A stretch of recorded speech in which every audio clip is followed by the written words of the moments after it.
a conversation between a clerk and a tourist about a short trip. First, you have some time to look at questions 1 to 5.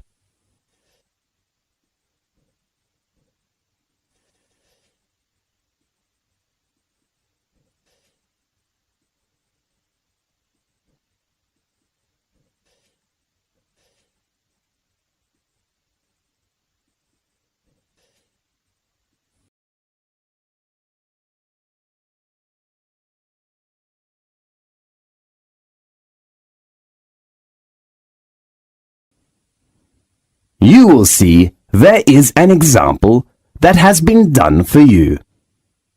On this occasion only, the conversation relating to this will be played first.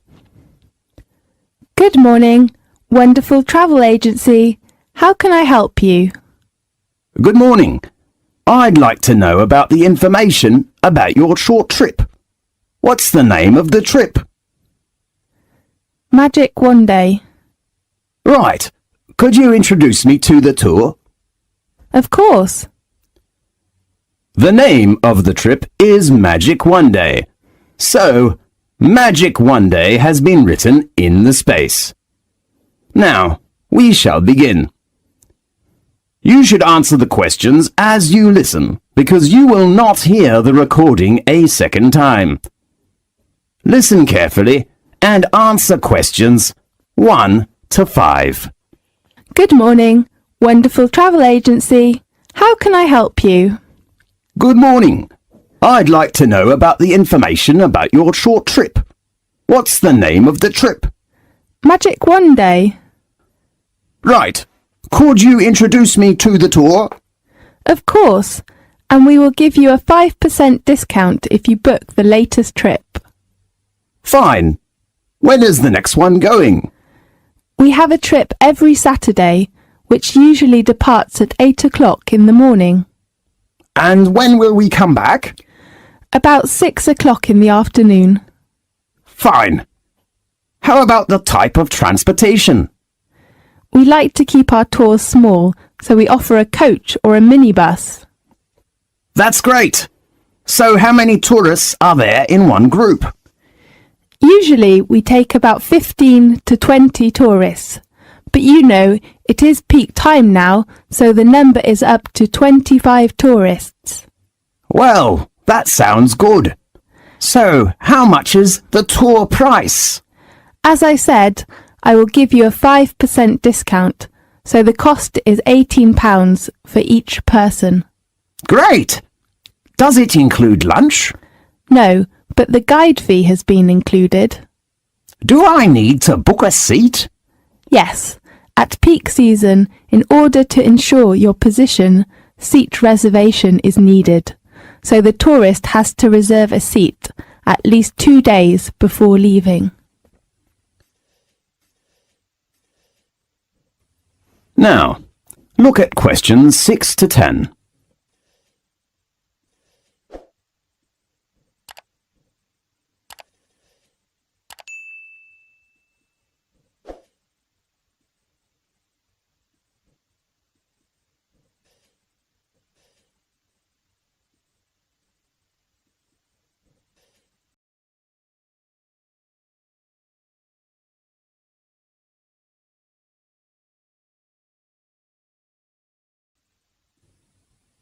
Now, listen to the tape and answer the questions 6 to 10.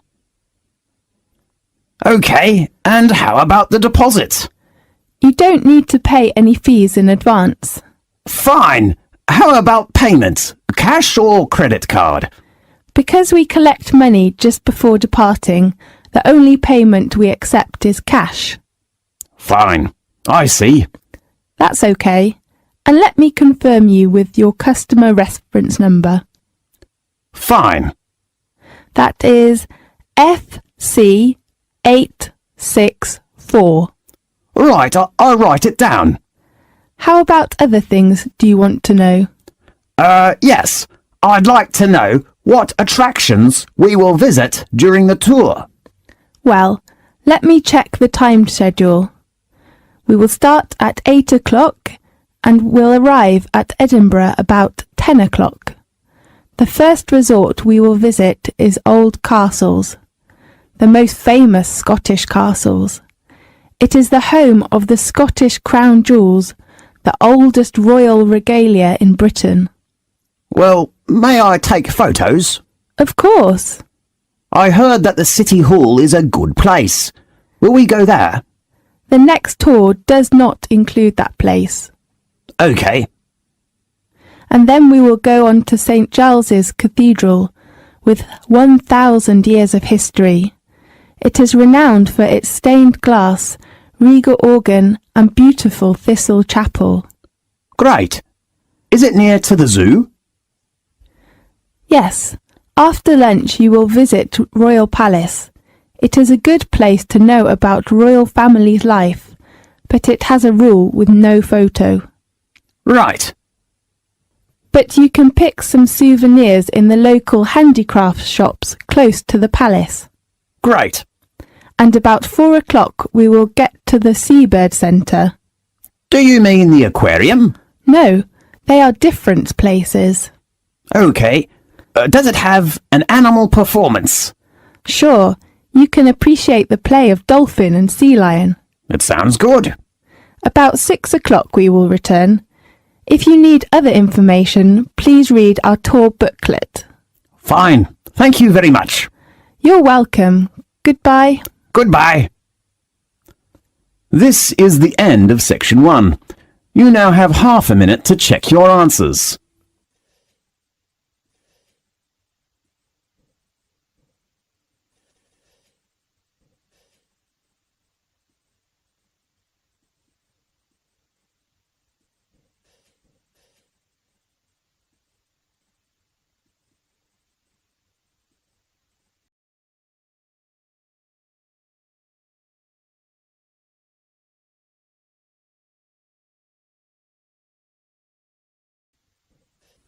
Now, turn to section 2.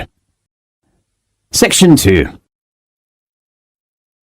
You will hear a conversation between a doctor and a student. First, you have some time to look at questions 11 to 15.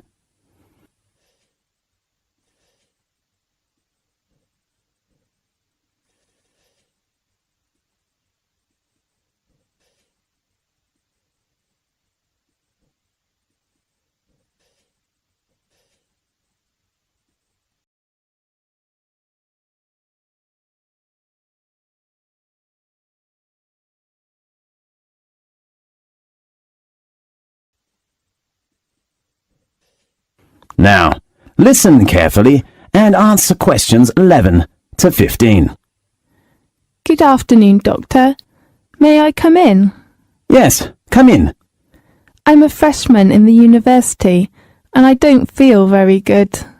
OK, sit down, please. I need to record some basic details about you first. Fine. What's your full name? Mary Nixon. Is your surname spelt Nixon? That's right.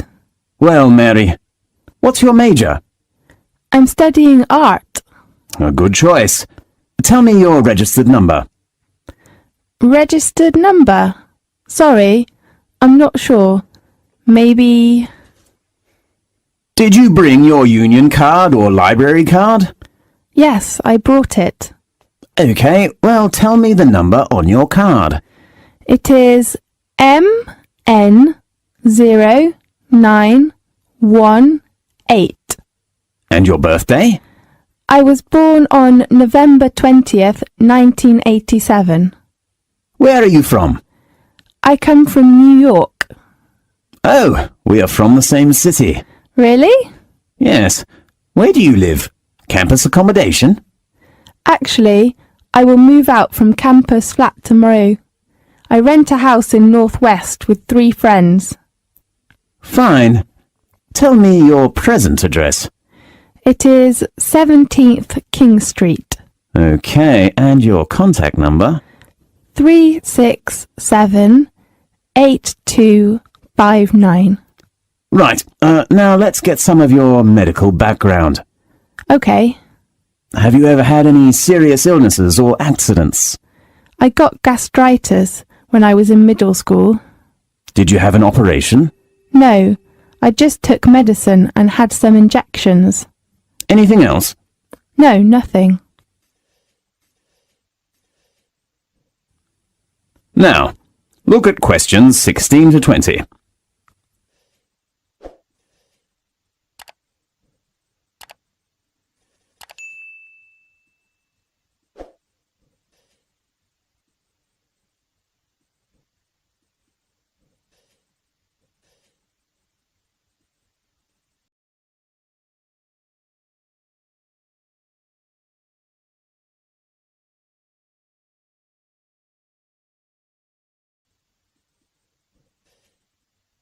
Now listen to the tape and answer the questions 16 to 20.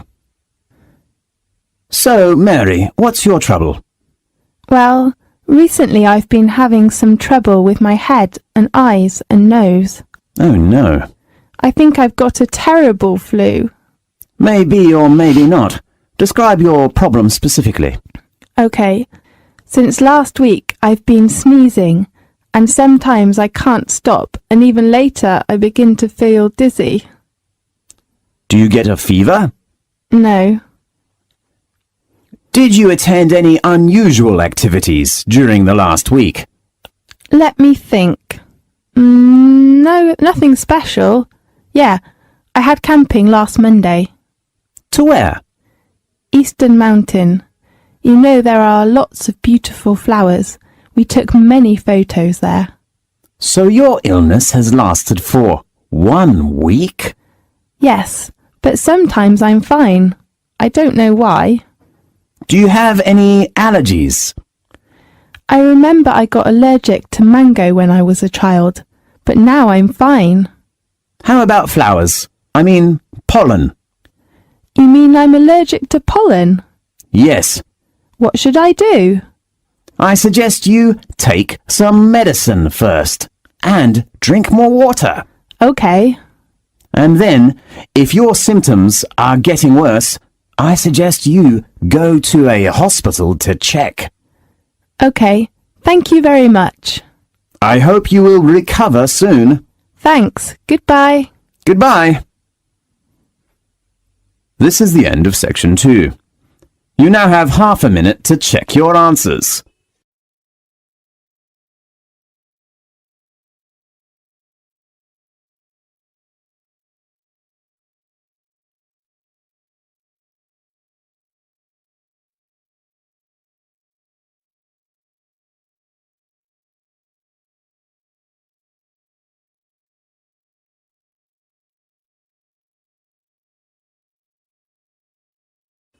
Now, turn to section 3. Section 3. You will hear a conversation between a new student and a lecturer. First, you have some time to look at questions 21 to 25.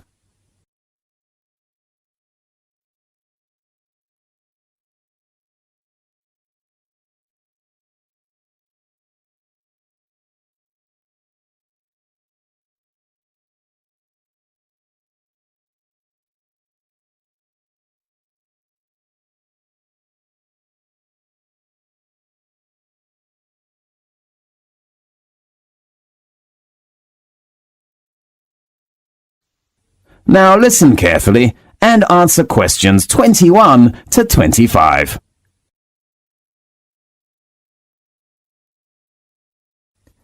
Good morning. May I come in?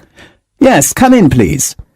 I'm a new student and I'm looking for the Office of Engineering faculty. Is this the right place? Yes, this is the Faculty of Engineering. How can I help you? I know there was an orientation meeting last Friday, but I didn't attend that meeting. So I'm wondering if someone could give me some information about, the campus life or course requirements or something like that. Yes, sit down please. Where shall we begin? Firstly, how many lectures do I have to attend every week? You know, there are not too many lectures of postgraduate courses. Let me check. Oh, you have lectures on Monday, Wednesday, and Friday afternoon, from 2 p.m. to 4 p.m. How often do I have to attend seminars in a week? Well, there is only one group seminar on Thursday morning at 9 o'clock. You mean a group? Yes, How many people are there in one group? about 3 to 5. Fine.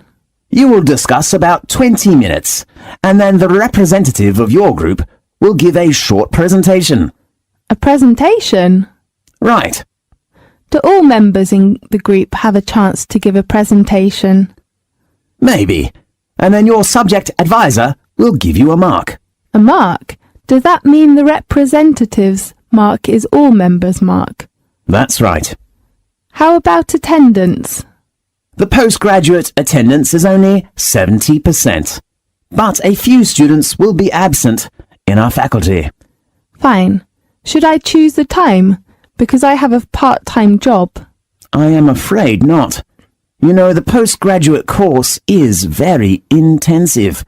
We do not suggest that our students do any other jobs. Yes, I see. I will spend time on my course. Oh, how many modular courses are there in the coming academic year? You have 3 modular courses from September to June next year. Okay.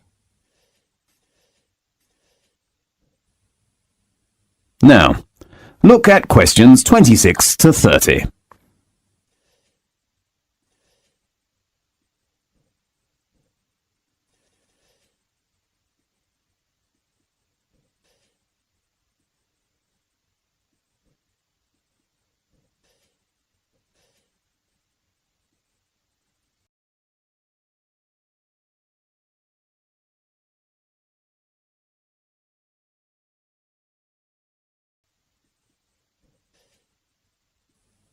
Now, listen carefully and answer questions 26 to 30.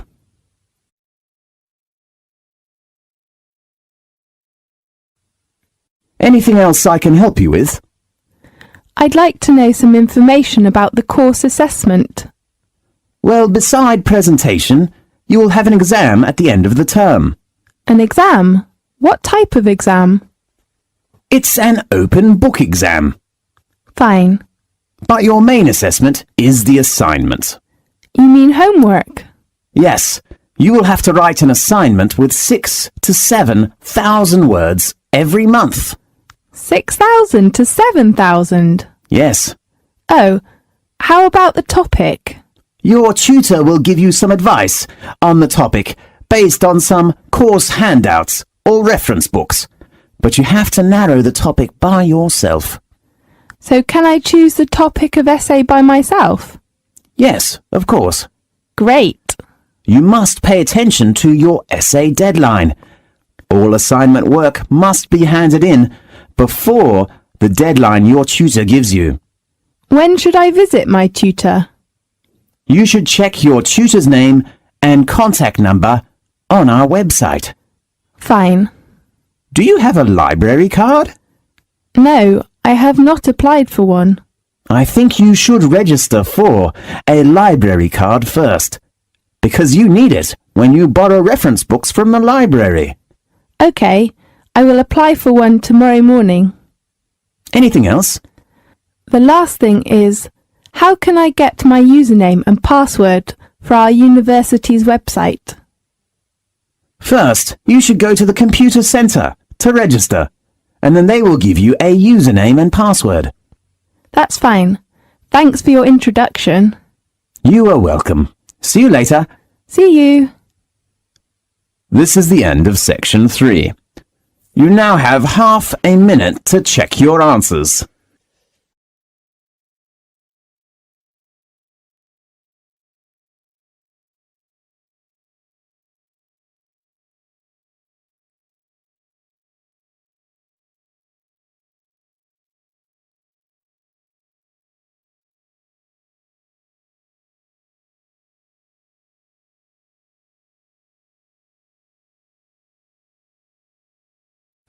Now, turn to Section 4. Section 4. You will hear a lecture about an animal living in South America. First, you have some time to look at questions 31 to 40.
Now listen carefully and answer questions 31 to 40.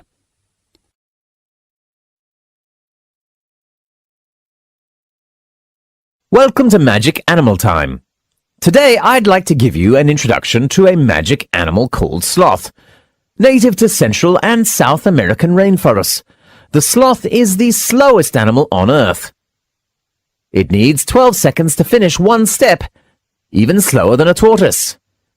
Algae grows on its brown, furry back because of its inactive lifestyle. Even the fur of sloths is adapted to their lifestyle. Sloths usually hang upside down, so their stiff, wiry fur grows differently from the coats of most mammals. Horses' hair, for example, grows from the back, so rainwater will run off. Below this tough top layer, a dense downy layer of hair provides additional protection from pesky insects. The greenish cast of the sloth's shaggy fur is caused by symbiotic algae that grow in grooves running along the length of each of the mammal's outer hairs. The sloth hosts the algae, and the algae return the favor by providing nutrition that the sloth either ingests by licking its fur or absorbs through the skin. The grayish-green color makes the sloth look just like a clump of dry leaves hanging from a branch. The perfect jungle camouflage. And the longer a sloth lives, the greener it gets. Sloths have a short and flat head, a snout that is short in length, big round eyes, long tree-climbing legs, a stubby tail, and small ears, and though some have called them ugly, they have the cutest face that looks like they're always smiling, just like a koala in Australia. Sloths spend most of the day sleeping. Curling up in a tree notch or hanging from a branch with all four legs closed together, their heads tucked between their front legs. People seldom see them much move, even when they are awake.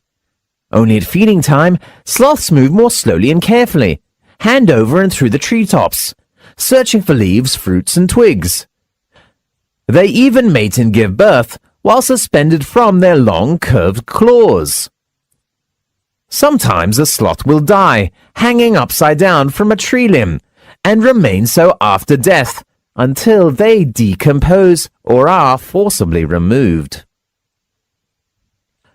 Why do sloths have such an unusual lifestyle? It's the strategy they evolved to survive as tree-dwelling plant eaters in a place with many predators. Most domestic herbivores, such as cattle, horse, and sheep, graze all day long. Because they feed on nutrient-poor vegetation, they must eat almost constantly. Sloths are also classified as herbivores, and their diets are also low in nutrition. But rather than munching all day long, they have become masters at conserving energy.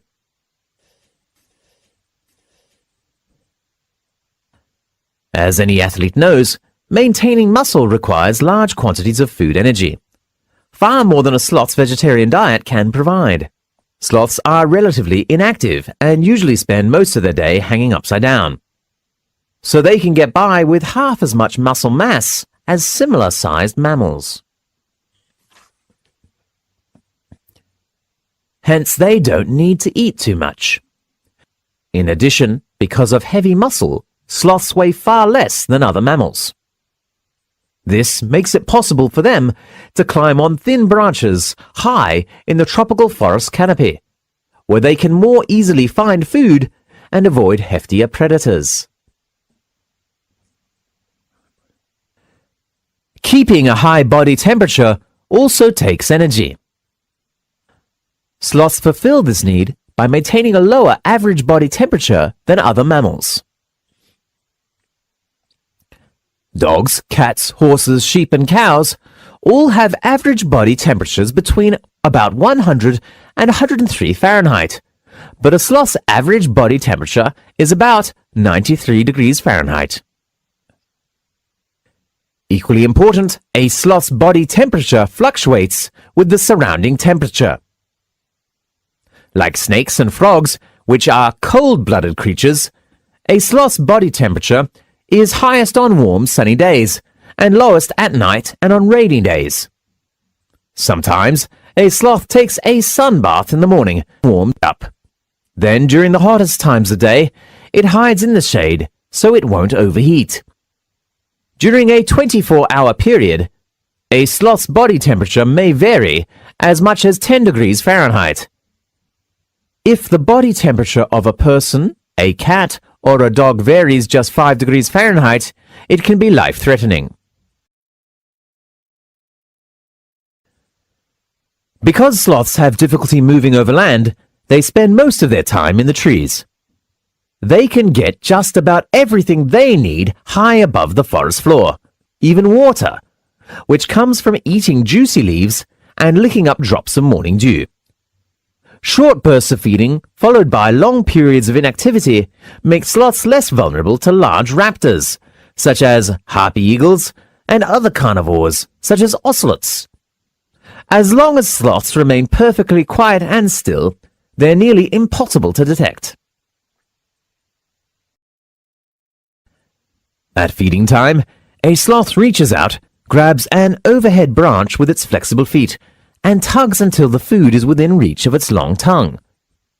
After pulling the vegetation into its mouth, the sloth clips the leaves with its hard, tough lips and slowly grinds them with a large, peg-like teeth. A sloth digests its food just as it does everything else, very slowly.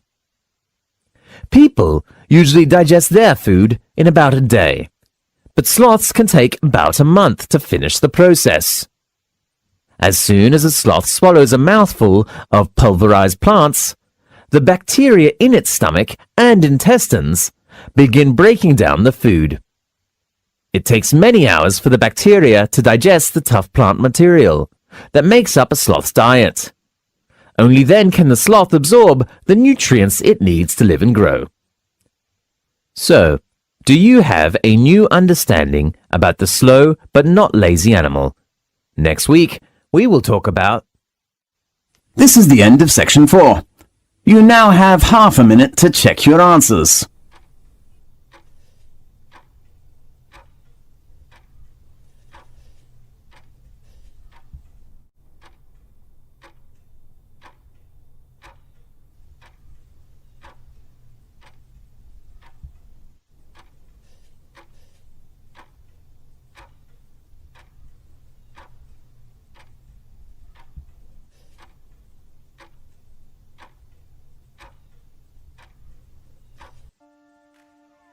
This is the end of the listen.